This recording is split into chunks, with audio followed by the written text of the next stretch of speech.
Hi, I'm Jeff from New York. Please like and subscribe. Episode 68, No Problem with Steve's Help. Secret Garden Guest House was an antique courtyard-style hotel located at the southernmost edge of New York City. By the time Steve's car arrived, Jeff and the others had already settled in. Everything had been arranged, so they just needed to check in. After parking, Steve called Jeff, who quickly came out and led them through the gate to the Secret Garden Guest House. It was already dark in the courtyard. Pine and cypress branches hung in the shadows over the winding garden path and a pool of water. On the surface of the water, there were floating lotus leaves with pink lotus flowers. This place is quite pretty, Andrea thought as she looked at the scenery around her. I knew he couldn't pick out a hotel, but it's clean here. We finally made it to New York. Why do we have to stay in a bungalow though we have so many of them in our country?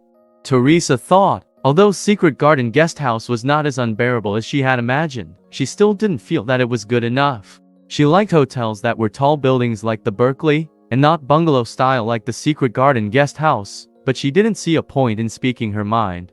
Although they didn't know how expensive the Secret Garden Guest House was, they understood that in a metropolis like New York, a hotel like this would not be bad. It might not be comparable to Berkeley Hotel, but it was unlikely that Steve could book a better one. Even though Teresa and the other two couldn't stop complaining, they still ended up staying at the hotel. After a long day, they were all truly tired. The next day, Teresa and her two sisters finished washing up and followed her out of the room. Although this hotel is a bungalow, it's still quite comfortable to sleep in, Rosalie said as she was still a bit pleasantly surprised. What's there to feel comfortable about? We were too tired yesterday, so we'll all feel this way. Glenda said, curling her lips. Hey, don't you feel that this hotel doesn't have a lot of people? Last night I had nothing better to do, so I walked around it and found that less than half the rooms were lit up. They have such a big hotel but so few guests. I'm really curious as to what they're relying on to make money. She added, Well, this is a hotel that Lillian's boyfriend found, so it can't be that good. If it was good, how could he possibly have brought us here? I think the hotel is about to close down. Probably because no one comes to stay here as it's about to close. It's got cheaper prices. The kid found a deal. Teresa said, sure of herself. Rosalie and Glenda nodded. I asked the attendants last night if they had male escorts here. They said no. That really pisses me off. Teresa whispered to them. Where are we going to find a male escort? Last night I dreamed of that manager Kim at the Sunset restaurant. If I could get him into my bed, it would be perfect. Rosalie said hopefully. Me too. Manager Kim is too cool. Glenda said with an infatuated look. You two have such good prospects. But don't worry. If there's a chance in the future, we'll definitely make him our plaything. We'll look for him in the city for the next 2 days, and you two will definitely have fun with him. Teresa's heart was itching as well. Hello, ladies. Are you on your way to go eat? The dining area of our hotel is next to the courtyard. I'll have the attendants take you there. All the food is free of charge. The receptionist said warmly when she saw Teresa and the others. No need. Teresa said tactfully, rejecting the receptionist's good intentions.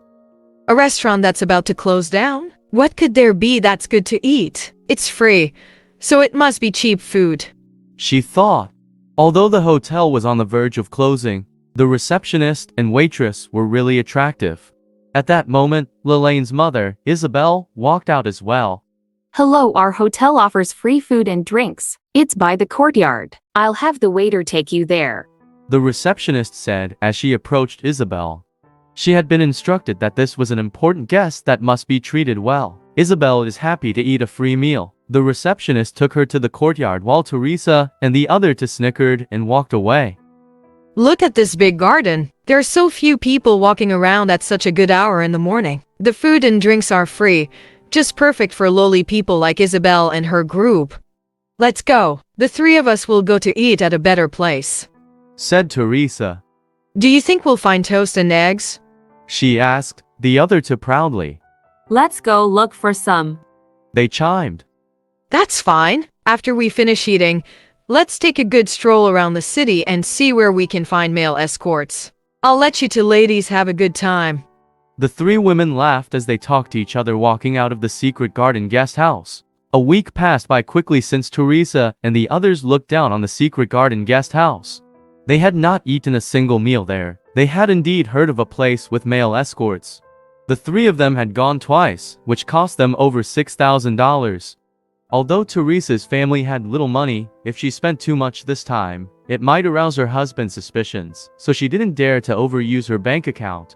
That day, they saw Isabelle again and noticed that her appearance had improved in the past week. She had become much more spirited. The three of them found it quite strange. Are you going to have breakfast by the courtyard? The food there is delicious. Isabelle invited them enthusiastically. Forget it. You're used to eating chicken liver and pickles all day at home, but we feel that the smell is too strong. So we're eating somewhere else.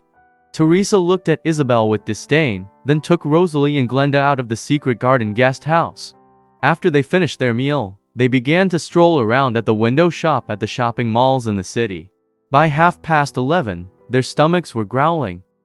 There's a restaurant over there. Let's go eat lunch. Teresa was the richest, so naturally she was the leader of the group of three. They went wherever she wanted to go. As the three of them spoke with each other, they walked toward the nearby restaurant. Teresa had only taken a few steps. When she stopped, she saw a woman who looked very familiar. Marie? She called out hesitantly. When the woman in front of her turned around, Teresa was overjoyed. The woman was indeed Marie Ortega. Teresa's family owned a pharmaceutical company, and they were currently discussing a partnership with a private hospital in their area. Marie was the wife of the hospital's CEO. Negotiations had reached a stalemate, so if she could get Marie's support, then this partnership would not be a problem. Marie, it's really you. Teresa quickly walked over to her. I didn't expect you to be in New York too. What a coincidence. It's you, Teresa. Where are you going? Marie said amiably. Teresa was stuck. She wanted to take advantage of the opportunity to discuss the partnership. Wouldn't it be too cheap if they went to the restaurant she had seen across the street? She came up with an idea and said, We're going to eat. Marie, you haven't eaten either. Let's go to the Buddy's restaurant. The atmosphere there is pretty good. Teresa remembered a baked dinner she'd had at Buddy's restaurant on her first day in New York.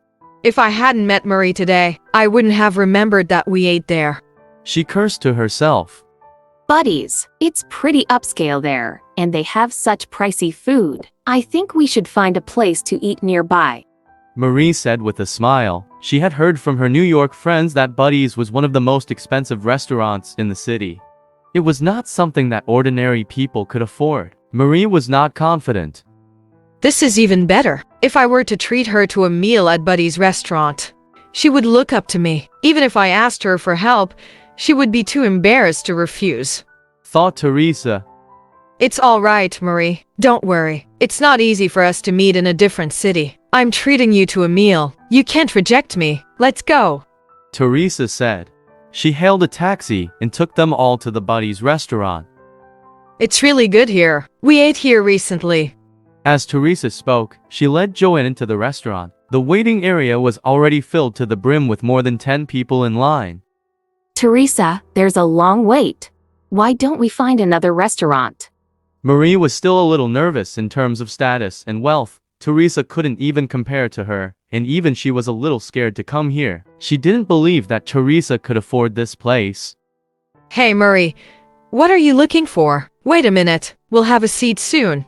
Teresa said calmly. The last time that they had come here, there hadn't been any free tables, but they had managed to get one. This time she believed she could again solve that problem just by mentioning Steve's name. I'll be right back. Teresa gave Marie a wink before confidently walking up to the hostess. Where's she going? Marie asked Glenda. You can't just ask the hostess to find us a seat. Is she going to do that? It's impossible. She thinks this is our city. This is going to be a joke. Marie was very anxious. If she had known Teresa was so brainless, she wouldn't have come with her. Marie, don't worry. Other people might not be able to, but Teresa can definitely do it. Glenda confidently said.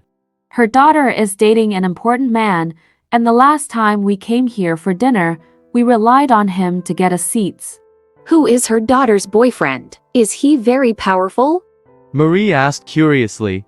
His name is Steve. He's terrific. The last time we came here, the manager found a spot for us without a word and all the food was free. Even offered us a toast with a very exclusive red wine. His attitude is so humble. Rosalie said to Marie. That's why Teresa will definitely be fine. August 2023. Top super thanks purchasers. Thank you so much.